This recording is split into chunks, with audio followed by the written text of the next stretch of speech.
Good afternoon, everyone. Thanks so much for joining us, our monthly webinar here. This month, we are talking about hiring and managing foreign workers. And we purposely kind of planned this for this month because I don't think this is a surprise to anyone, but it takes a while to recruit and attract these folks. So we know that finding labor is harder than ever. Finding skilled labor is harder than ever as well. And there are some tools that are allowed through our immigration system to find and employ some of these foreign folks. And we're going to work through some of those programs, kind of give you a high-level overview, give you some resources to reach out to if this is something you're really interested in, just explain the different types of programs and so forth that are available. So, uh, again, I will tell you that hiring and recruiting foreign employees is not easy. It is a slow process, and we'll go through some of those details as we go through. So, obviously, we know this can be a cost-effective way to find labor, short-term labor if you're looking for that. Typically these programs are anywhere from 90 days to a year. For most of these, sometimes up to 3 years, and the more common ones that people are using. When we talk about cost effective, typically you're not providing benefits to these people, but the wages need to be comparable, and we'll talk about that as well. This is not, we're not hiring people in the Philippines that work for $5 an hour. We're bringing people to America to work, and they deserve to be paid the same way as their peers for similar work. So we'll talk through that as well. So, uh, let's talk about the common programs. So the more common programs, these are longer term programs, the H-2A and H-2B. These are specifically for agricultural folks. The H-2A and the H-2B is for folks that are non-agricultural. So these are just two different classifications. These are more long-term, visas. We're seeing these. You can get usually a 1 year term, sometimes up to 3 year terms, depending on the type of work that we are seeing. And these allow a little more flexibility to come and go in that period. So if you're allowed to come in for a 3 year term, for example, you probably could leave and go back to your home country at some point in that period. Uh, you know, the hardest thing with these H-2As and H-2Bs is the limits that are placed upon these. There is a cap. I believe it's 66,000 um, folks a year they're allowed into this program. And that's for the whole country. So everybody is looking for these folks. The other thing that we've seen with some of these things, if we don't need a full year, for example, people are doing a share. I know in our area, basically they'll bring some H-2Bs over to work in the restaurants and hotels and so forth in the summer. And then what they'll do is they'll ship them to the mountains to work at the ski resorts for the winter. So when things slow down in October, November, they move them to Sugarloaf or wherever else up in the White Mountains in New Hampshire, and they'll do a winter season up there, and then they'll come back in the spring kind of thing. So lots of different ways to use these folks. Uh, is how we go. The H-1B visa is more commonly used in a professional setting, high-end, high-tech, settings. I think this has been in the news lately because this is the visa that President Trump just said there's going to be $100,000 fee to recruit. So we probably will expect to see this decrease a little bit even more. I think the last time I saw there was an article in the Portland Press Herald, I think there was something like 80 H-1B visa individuals in the state of Maine. So it's pretty uncommon here. It's again very high tech, specialized, skilled professionals that use that. Probably the most common exchange visa type that we see in our area is the J1, and this is a student visa. And this typically goes anywhere from 90 days for that kind of cultural exchange, anywhere up to 18 months or 2 years, depending on the program. You can get folks when you go for those longer lengths, you do have to really provide some very structured and specific education. I would say, again, the most common thing we're seeing with these folks is it's kind of a 90-day cultural exchange. They get to come work in a restaurant or hotel for that 90-day period. And again, these are student visas. So usually the younger folks. So most folks start with a sponsoring agency. If you're looking for foreign labor, most commonly people are going to an agency to start. And these folks kind of handle everything soup to nuts. They ask you what you need, they go through the process, they do the paperwork with you, and they submit all the paperwork to the government. They'll try to recruit folks. You can say you were looking for specific countries or not specific countries to recruit from. Each one of these agencies are ones that we know we have clients working with. They largely work through the J1 process. That's kind of that cultural exchange process. The H2A and the H2B process typically goes through an attorney, and some of these folks can use these as well. And we have some resources for those as well. Certainly not endorsing any of these specific agencies, but they are all agencies that people have used in the past to try to get labor. So we wanted to throw those out there. And the nice thing is, you don't have to pay for this. Typically, the employee that's coming over is paying almost all of their costs. There are exceptions to that, and we'll get into some of those, particularly in the H2A and the H2B visa programs. But the majority of the time, the agency, the employees are paying their own way. They're paying for the agency. Sometimes the agencies charge a small fee to you, but it's generally not a huge cost to get those. So if you've never done this before, probably want to start with an agency. So just like any hiring process, you got to figure out what you need, right? Who, what, when, where, why. Why do you need these? What are you looking for? Make sure you have your job descriptions put together. Make sure you have your roles defined. Find out why you are, looking for this. Is it seasonality? Is it, special labor? What it might be? Uh, and the big thing is you need to start this process early. 6 to 12 months in advance is certainly recommended. Particularly right now, I know we have a client going through the H2B process. They're working with an attorney, and that attorney is advising them, particularly because of the government shutdown, that they may not get approved for anybody for next year because of the window of time that's open. And with the shutdown and the paperwork process and so forth, it's just such a slow process in general. So the sooner you start, the better. And get working on that now. Again, we talked about the agencies. You certainly can work with those as well. And the agencies are great. They manage the process from start to finish and really help you with logistics for traveling and housing and so forth.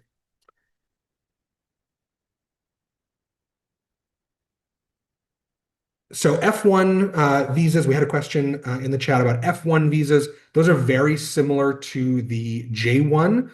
Those are typically student visas, and they're people that are here typically on a student visa of some sort. And again, some of those are allowed work privileges, some are not. Sometimes they are allowed to work but not be paid. And the biggest thing, and we'll talk about this a little bit in the payroll process, the biggest thing is if you're going to hire these folks, you need to have a copy of their visa and their social security card and so forth, and that will have a work authorization letter with it. Sometimes someone's visa may expire and they'll have an extension letter from the work authorization visa as well. But that's just the really big thing. Make sure no matter what type of visa you're using, you are getting a work authorization through their social security card and their visa. And it is very clear on that documentation. So you got to apply for the process. And again, we talked about this. This is really a long process. It's drawn out. There's a lot of paperwork. For H2A, H2Bs, you really have to make sure that you need this. You have to prove and document that you need this and why. You need to prove and document that you have not been able to hire successfully United States citizens to do this work. And that's that temporary labor certification. So this is the whole process. You have to prove to the government that you need this and why you need this. Then you submit a petition and you essentially get put into a lottery where they're going to choose, because again, these are limited, who gets this and who doesn't. And the stronger your application is, the higher your ranking is in that lottery and the chances are better. So the better you put together your labor certification and petition, the better chance you have of getting employees. You may not always get as many as you want. If you apply for 5, you may only get 1 or 2. So certainly something to think about as that. These workers go through the U.S. consulate in their country before they get here. They get their visas. It's very coordinated in that situation. So for the J1 folks, again, much easier. The caps are much higher, not as strict. And again, I would work with those sponsors, those agencies to start that. They'll recruit them. They go through, you get all the employment details through the paperwork, and they apply and arrive ready to work as well. So really nice process. But again, it's long. It's a lot of paperwork. It's very specific. These are government forms. If you miss a checkbox, you get disqualified. So work with an agency or an attorney to go through this process, especially the first few times. So you can recruit these folks however you want. you can, again, typically working with an agency or an attorney, but if you have, specific contacts that you're looking for, or, I know we have one client that goes to the islands every year and recruits people to come work for him in that way. He's been very successful recruiting Puerto Ricans, goes to resorts in Puerto Rico and says, hey, in the summer when it's really slow here, do you want to come work for me in Maine? And the nice thing is, Puerto Rico folks are American citizens. There's no visas, there's no paperwork. They get on a plane, they fly to Maine, they work all summer and go back at the end of the year, and no paperwork. So that's certainly been a successful tactic as well. Again, you need to make sure you have your job offers, your wage agreements, housing arrangements, and employment terms squared away as you're doing that. A little bit about housing. The majority of these programs you do not have to provide housing for. However, practically you need to have housing for them because most of these are short-term type things. Finding a 3-month rental in Maine in the summer is really hard to do, or really, really expensive, which is not going to, work for most of these folks. We have seen many of our clients, they're buying old motels, or they're buying multi-units, or they're buying houses, and they're putting bunk beds in, and that's what they're doing close to their businesses, restaurants, hotels, whatever, finding housing. It doesn't have to be free. You don't have to provide it for free. You can take a weekly payroll deduction from them. Again, make sure you're doing housing rental agreements and disbursement, excuse me, payment agreements if you're doing payroll deductions and so forth. So just think about that as well. Obviously, housing is the biggest piece. We just talked about that. Need to make sure that they have some place to go. If it's not through you, find someone that's got it. Again, a lot of, particularly in Maine, a lot of hotels, a lot of restaurants in particular have housing. They may have extra space.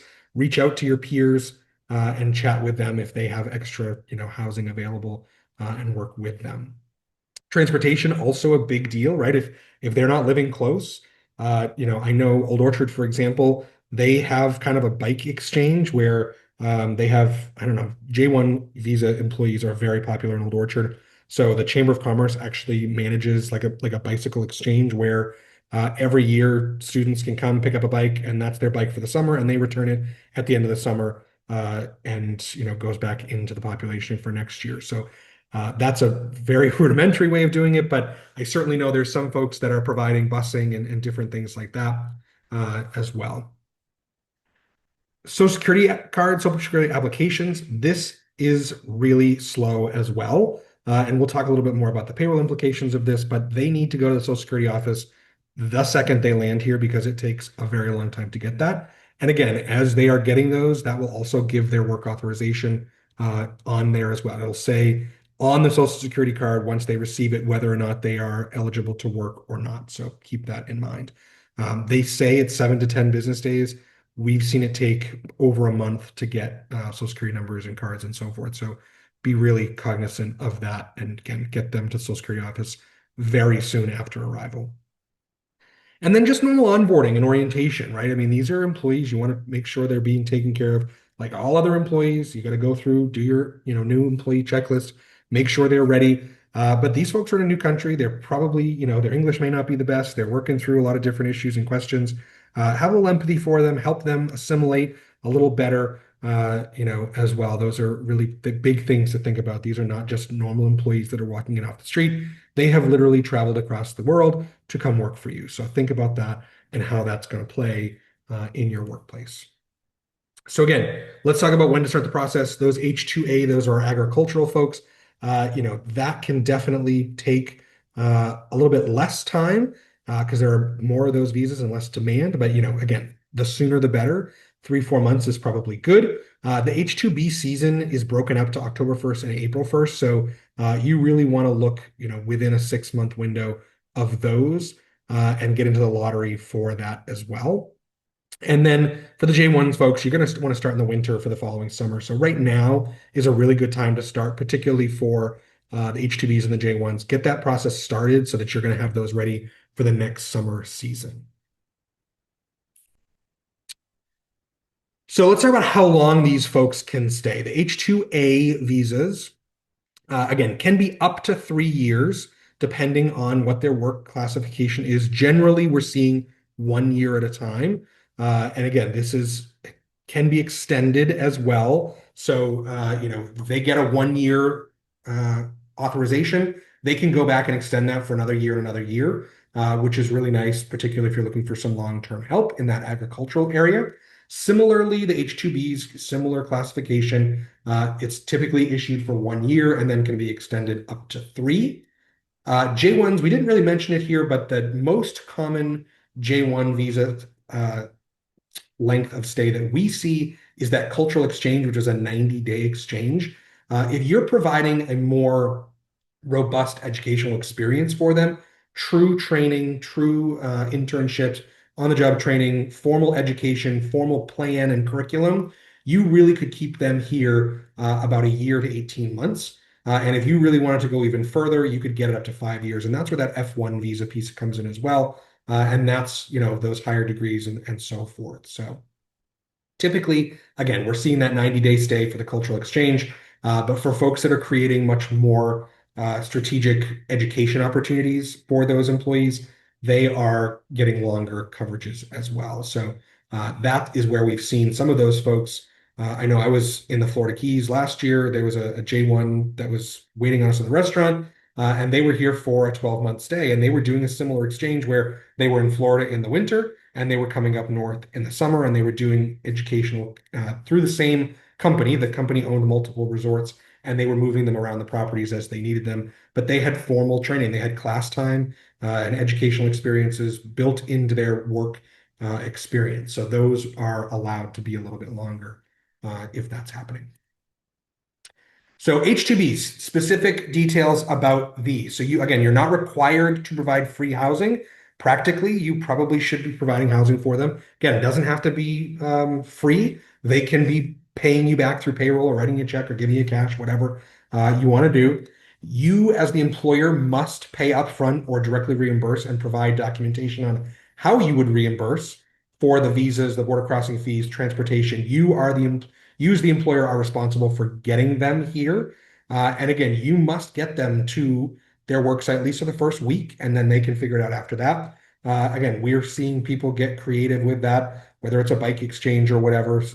Sometimes if you're, I know there's a big resort collection in Southern Maine, they kind of have a bus service, and they do, that's how they move their people around. So obviously, if they are here as an H-2B, we have to pay them the prevailing wage, the minimum wage of the state minimum wage. Typically, that prevailing wage is going to be the higher piece of that. And again, you have to prove that you are paying them essentially for equal work that they're doing to their US citizen peers. So they are entitled to overtime. They get paid the same as everybody else. All the labor laws apply to them. They are essentially, just like any other worker that you have going for you as well. They do have to pay taxes. They pay all the taxes just like everybody else does. There's no exemptions for that. Social Security, Medicare, even PFML, unemployment, all of those are collected and paid on these H-2B visas. So similarly, these guys, again, just like any other worker, they've got to have workers' comp coverage. But you do not have to provide them health insurance. You do not have to have them included in your ACA counts if you are over 50 employees. So there's a benefit there.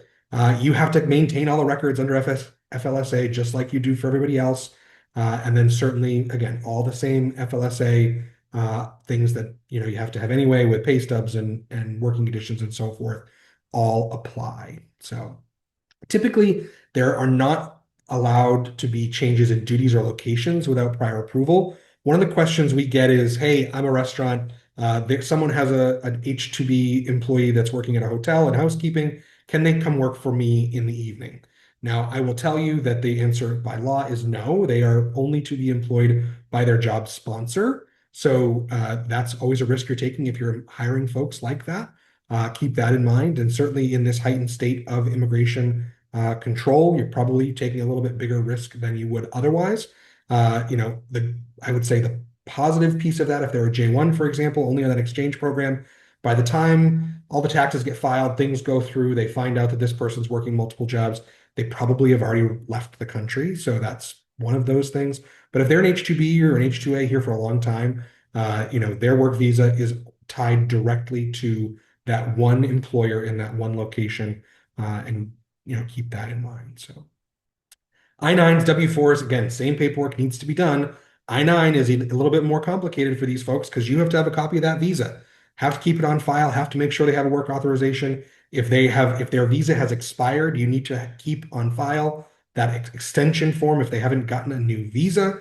That's really, really important. At the end of every year, again, you still have to give them a W-2. We see a lot of folks, nowadays it's easy enough to get their W-2 in the app, so they can keep doing that. You don't have to mail those off to them, things like that. But again, just like everybody else, you can't do chargebacks for visa processing, legal fees. Those are your responsibility. So, and again, non-retaliation on these as well. J1s, very similar. You do not have to provide free housing, but again, practically you need to give them some housing. They can, pay you for that. No requirements in this visa to cover any of their travel or visa expenses, but you can help if you want. So that's a nice thing as well. Again, most of the agencies are taking care of that kind of piece for you, and it's been really helpful, from that perspective. So. Similarly, J1s have to be paid federal, local, or state minimum wage, whatever's higher. There's no requirement to be in a prevailing wage under this program or an equal wage. However, again, it's really, from an employer perspective, you want to make sure you're treating them the same as you would with like peers. So help them take care of that. And these guys are students. They're here to learn. They're here to have that cultural exchange. They're here to, make money to bring back and continue their education. So. Minimum work requirements, they must work 32 hours a week. This is a unique piece of this as well. Sometimes under those H-2B contracts, there might be requirements as well, depending on the jobs and the roles, but this program specifically has that carve out. Again, all of the same pay frequency, FLSA, everything else that's in there, pay stubs, everything is the same. There are two different taxation classifications for J1s, however. One is the non-resident, which again, this is the most common. This is what we see. This is that 90-day exchange program. They have to pay federal and state income tax, but not the Social Security, Medicare, and unemployment taxes. In Maine, they do have to pay the PFML, which is something as well. So again, essentially, they're just exempt from Social Security, Medicare, and the unemployment taxes. So if they are a resident J1, which is there's a substantial presence test, they would pay all of the taxes, including Social Security, Medicare, unemployment, etc. This is much less common, but this is for those folks that could be here up to 5 years, and that would be a longer period. So same thing, have to cover workers' comp. You do not have to provide health insurance or include them in your ACA counts in that situation.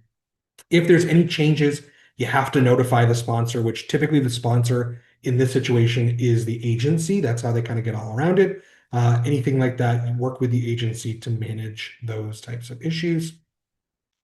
And again, they can only work in that short period of time. It's maximum of 4 months in a lot of these situations under that exchange program. So again, same thing. Keep track of all the W-4s, I-9s, got to do W-2s, all the same FLSA things. So let's talk about integrating these folks into your workplace. Obviously, again, this is a huge cultural shift for them. It's going to be a huge cultural shift for your existing team as well. So you want to make sure you have a good coordination with your team. Let them know who's coming, when they're coming, what they're going to be doing, and make sure you have information for the employees. A lot of times these folks get off a plane, you got to pick them up at the airport and bring them in, and they go to work the next day kind of thing. Make sure they know as much as they can before they get here so they can plan.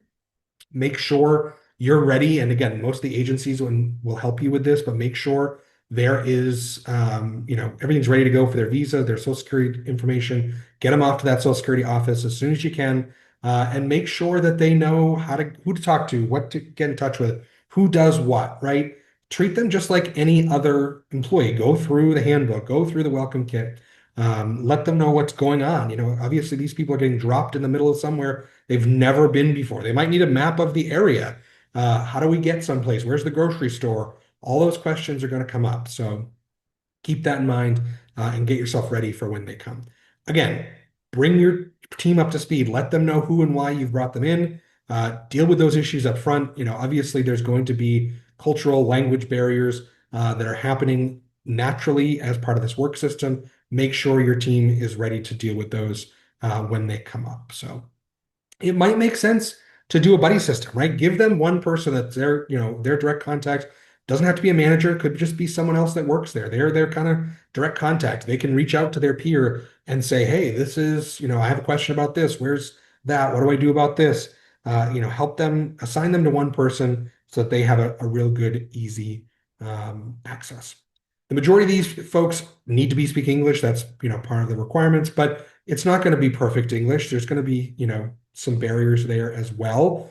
You might need to do some support from a language perspective, make accommodations, visual job aids, things like that to help them do that.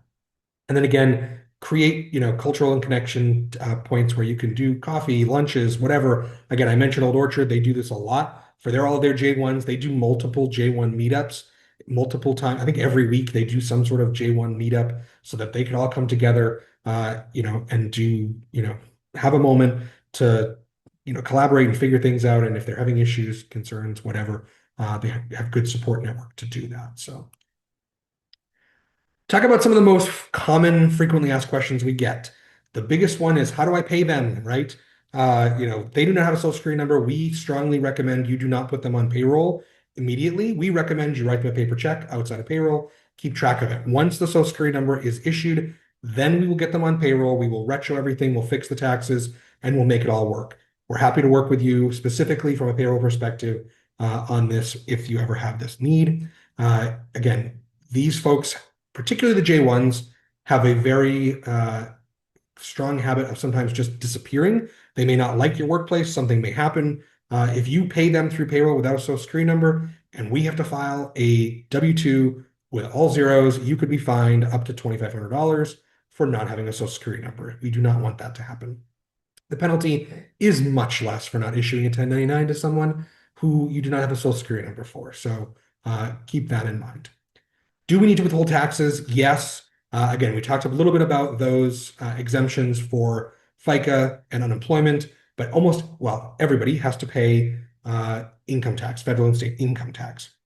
What we typically see is these folks are marking themselves exempt on their W-4s because they're not earning enough in the short period of time that they're here to pay taxes, particularly those J1s. If you're here for H-2As, H-2Bs, a long period, they should pay income tax to have withholding or normal because they're going to owe tax. So, do they receive W-2s or 1099s? Yes, they are always going to get a W-2. They should not be considered contractors, so you would not give them a 1099, but we would issue them a W-2. So, what forms do we need when we're onboarding? Same as everybody else, right? You need to make sure that you have their I-9, particularly the copy of their visa, their passport, and their work authorization, right? So that's really, really, really important.